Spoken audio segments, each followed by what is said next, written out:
Educator family, let me welcome you to another Strategy Sunday in the month of awesome April. It is awesome because we will be looking at some topics that we know that as educators we may have heard about them, we may not be too familiar, or we may not understand clearly the concepts, and so we'll be focusing on some of those for the month of April. We have been looking at uncovering the curriculum and covering the curriculum. We have been looking at how we transition into the face-to-face learning, and specifically last week we have looked at the backward design. How is it that as educators we can utilize this approach to help our students to be more focused in class, to understand the concepts, and to be better prepared for the world of work in the future by learning from these exciting lessons that you'll be preparing utilizing this design. Now, I trust that you're having a great restful holiday so far, and while you're resting and taking some time for yourself, that you're also preparing your mind to go back to the classroom and to wrap up this summer term in a grand style. Too often we go back to the summer term and we feel so tired and we just can't wait for summer to over. But if we are consistent in taking care of ourselves, that great self-care, and intertwining it with some of our practices, then we will realize that it is not so dreary as it should, as we think it will be, but it will be a moment or a term in which you'll be able to make the connections and to get it right before the school year goes. So last week, while I presented on the backward design, D. White commented that if I could share how you go about writing smart objectives. So right here we are pinning everything into these new approaches, and the smart objectives is a very good way that we can utilize as well with the backward design. And just about anything that we do, just about any practice that we have, we can always rework it for the benefit of our students. So we'll be looking at writing smart objectives. But as usual, as we go into this, we must be able to understand the underpinning principle. What is it that is behind the lesson objectives? What is a lesson objective? And so a lesson objective, there are different synonyms that are being utilized. There is the teaching objective or a learning objective. It is the same as the lesson objective. And the idea of having a lesson objective, a big idea, is that the teacher wants the learners to have it is what the teacher wants the learners to have learned or achieved by the end of a lesson. And we do know that when we look at lesson objectives, there is the general objectives, which is the big overarching idea. What is this big idea? Or what is this big objective, this big goal? And then we have our specific objectives, where we are taught and we are trained to utilize the SMART approach to write our specific objectives. Now, what are some characteristics of learning objectives? Now, the objectives first up should be clear to students, very clear. We do know that as teachers, as educators, we go to the classroom, we will write our lesson objectives on the board for the students because they must know where you are taking them. But it is just more than letting them know. So it's just more than writing it on the board and having the students read it to you, but it's also a part that they will write and that you go through with them, the preamble, to get them to understand where you're taking them in the lesson. So all students must know what they are learning and why they are doing it. They also need to see the point of the objectives in the bigger picture. Why should I know all of this? That is, how do these objectives relate to the last lesson's learning and also the big overall goal and where you are taking them? You must explain the objectives to the students so they can make the connections as the lesson progresses and later be able to explain them to others. The second characteristic of learning objectives is that the objectives and outcomes must be differentiated for the individual student. And by this time, you're wondering, how am I going to do this? Remember, differentiated instruction, you all learners must get the concept in whatever way they can. So to break that down, you have an objective for the students, but within that class you have different types of learners. You have students who are learners, let me say that, who they learn differently. They may be a little bit slower, at a greater pace they move, yes. They may be musically inclined, they may be kinesthetic in their approach to how they understand the teaching learning environment. Whatever your objective is, all students must walk away from the classroom getting that concept. And so it means then that you will have to do things a little bit differently. For John, instead of asking John to write a paragraph about what he learned, you could ask John to draw what he learned from it, or label the diagram, and he may be able to label too, and that is what he would have learned. So all the students will leave, right, having the same thing. So you must be able to apply the correct verbs using the Bloom's taxonomy, and you should be able to cater to the needs of all the learners. So all learners should be able to see where they are and what they need to do to get to the next level. This means, educators, that they may not all get it at once, but the aim is gradually they will get it as you progress, because you don't just teach a topic today and you leave it there. You must pick it up back when you meet them again, and if you have not completed, you must go back to your lesson and get it completed and move on with the students. The third one is that it should be action oriented. They should know what is their part. The lesson, the objective should be an active objective. Yes, you may have the passive, but the action, the active part should be more than the passive. It should be free of ambiguous words and phrases. The simpler it is, the better it is for the learner. The easier it is for their brain to process and to store and to make the connections. It should be learner-centered. Too often, educators go to the classroom and they lecture.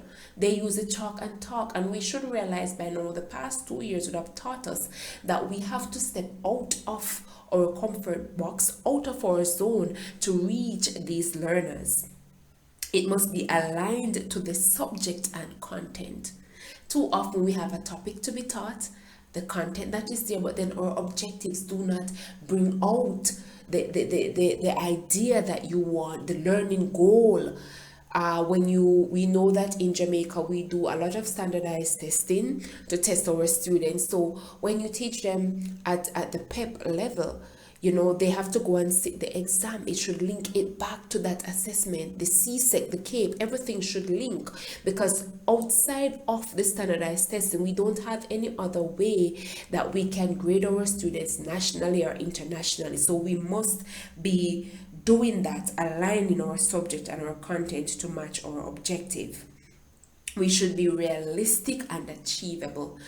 By this, don't ask the students to make something which you know it is impossible, or it is going to pose a challenge to them to get it done, because the materials are not there, especially when you teach in rural areas and town areas. You know, there are different materials that you can get in different parts of a state, of a country, of a parish, than where you can get it other places. So don't make it too difficult for them, nor too easy, right? But it must be achievable, and it should be appropriate for the level of the learners.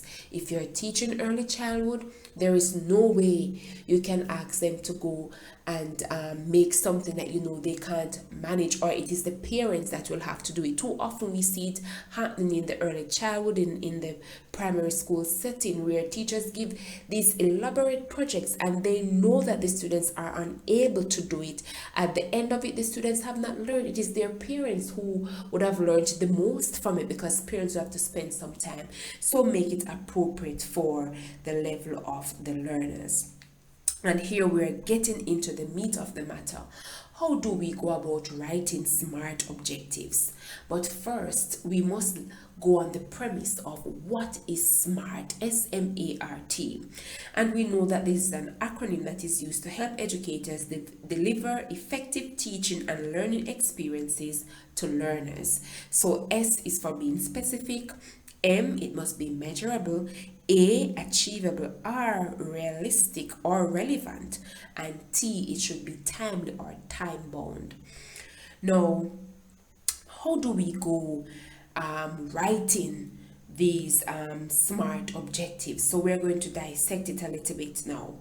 The S is for specific.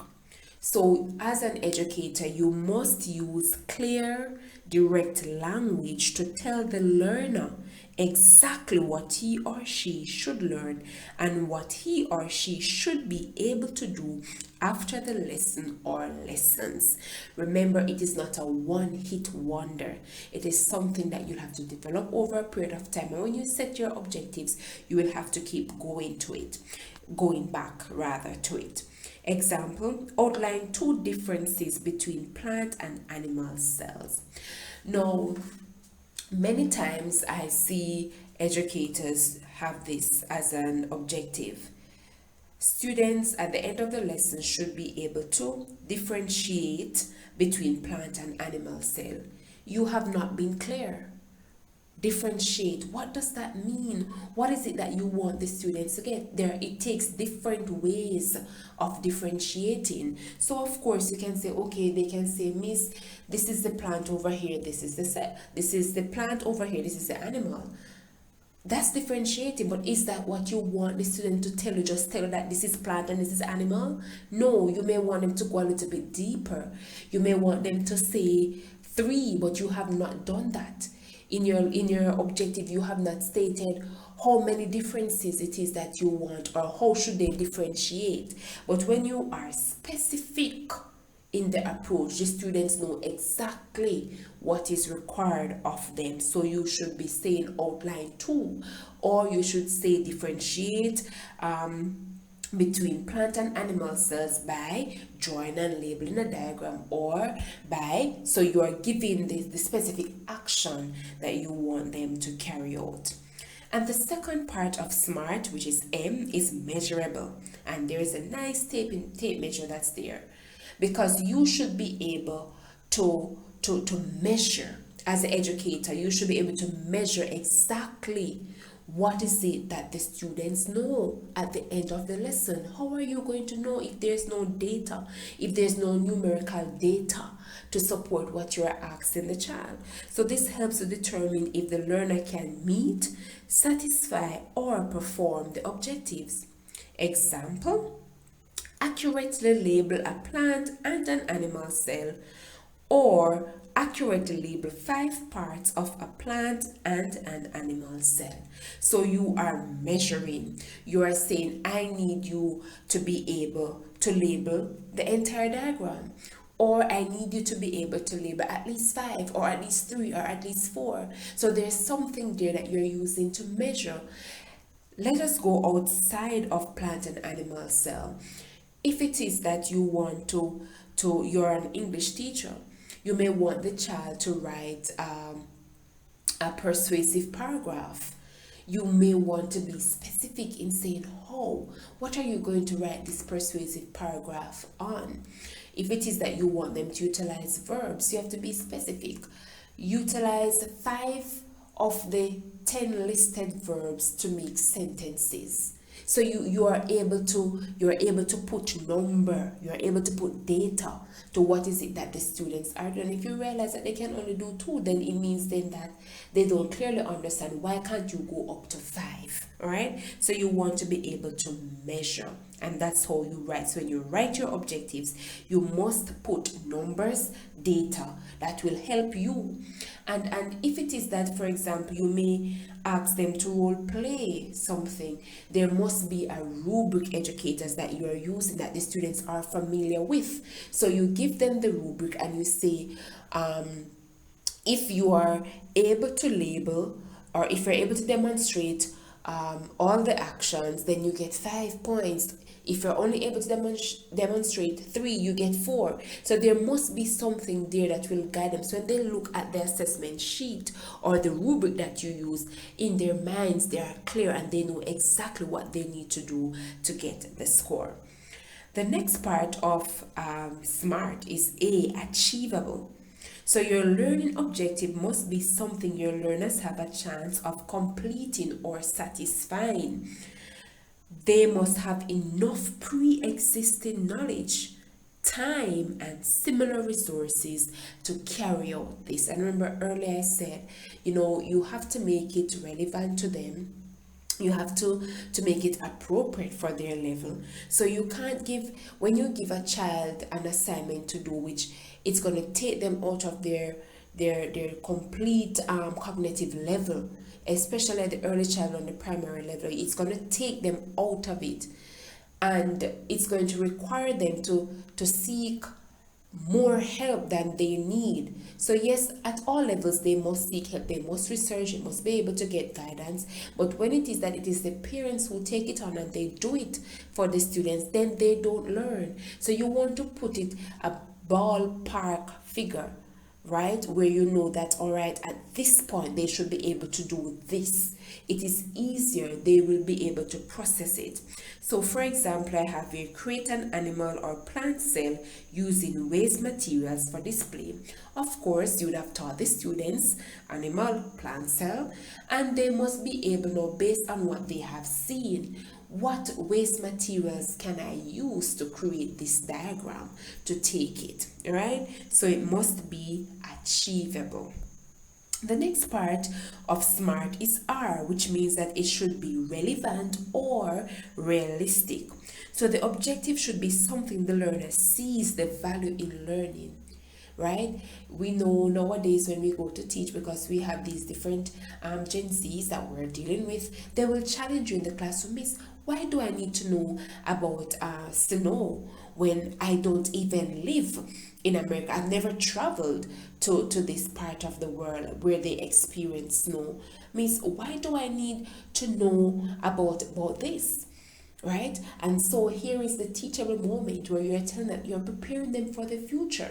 Because many times when they get older and they study and they get different life opportunities and experiences, it is something that they would have learned from high school or from school, that they will have to pull back on that knowledge. So you must be able to link it, the relevance of it, to what is it that you are teaching.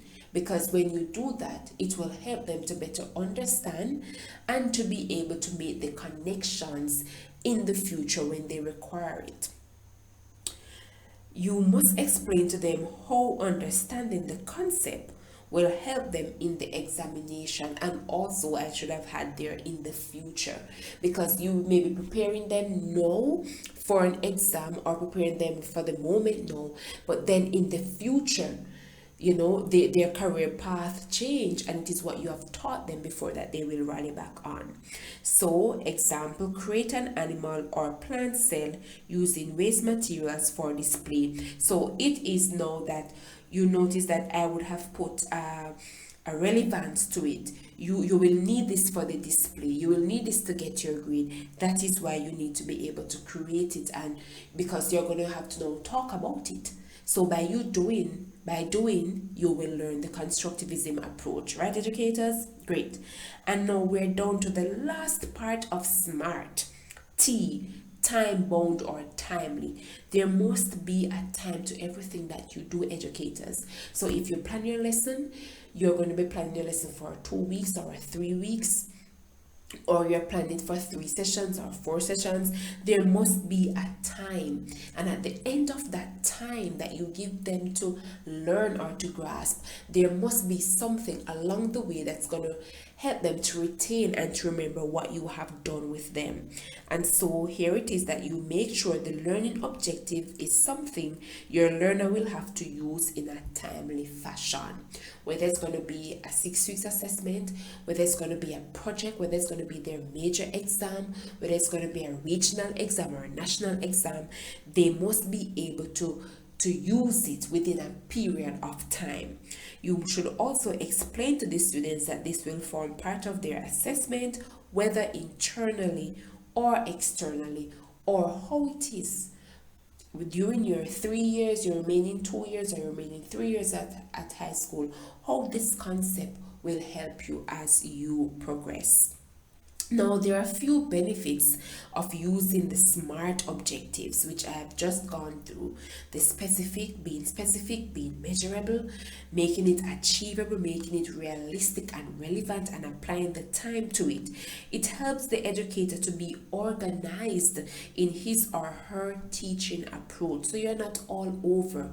You're following a particular pattern.